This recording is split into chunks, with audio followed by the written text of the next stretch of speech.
लूत की पत्नी ने जो उसके पीछे पीछे थी जी दृष्टि फेर के पीछे की ओर देखा जी और वो नमक का खंभा बन गई। लिखा है लूत की पत्नी को संदेह था, अरे प्रभु क्या ऐसा वास्तव में करेगा? आप लोग देख ही लेते पीछे कैसे लोगों पे आग गिरती है।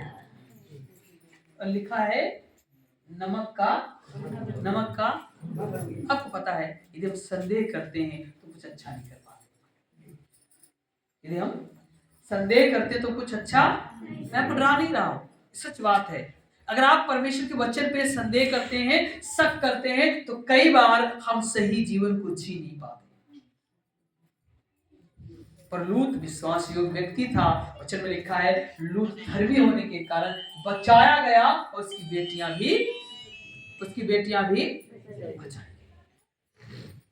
और वो तो चाह रहा था कि हमारे रिश्तेदार बचाए जाएं, हमारे जानने वाले बचाए जाएं, पर जानने वालों को चिंता ही नहीं थी।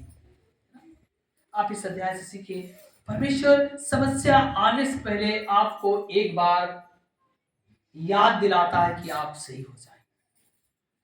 एक बार याद दिलाता है, स्मरण दिलाता है, देखो भैया कहां पे गलती की है ना।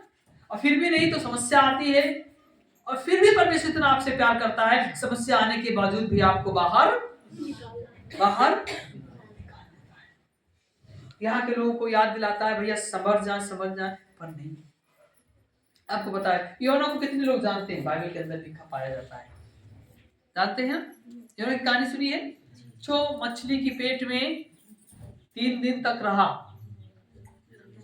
योना चाहता था कि प्रभु हमें ऐसी जगह भेज दे जहां अच्छा हो, पर परमेश्वर कहता है तुमको एक ऐसी जगह जाना है जहां पे लोग बेकार ही थे, वहां जाओ तरसुस को, और वहां पे लोगों से मिलो और बातचीत करो, उनको सुनाओ।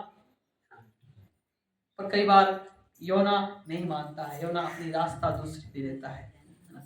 पर परमेश्वर जो काम आपसे कराना चाहता है ना, आप तरसुस को जाएं, आप कहीं को जाएं, पर जहां परमेश्वर आपको लाना चाहेगा वहां तो ला देता है।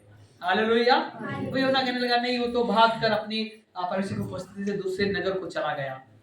वचन में लिखा है वहां से भी परमेश्वर उसको लेकर उसी नगर में आया जहां पे उसे यीशु मसीह के परमेश्वर के प्रचार को सुनाना था। हालेलुया। मैं आपको कहना चाहता हूं, आप ठीक से आते हैं, गड़बड़ी से आते हैं, आप दुख के साथ आते हैं, आनंद के साथ आते हैं, पर आना तो पड़ता ही है, आना तो।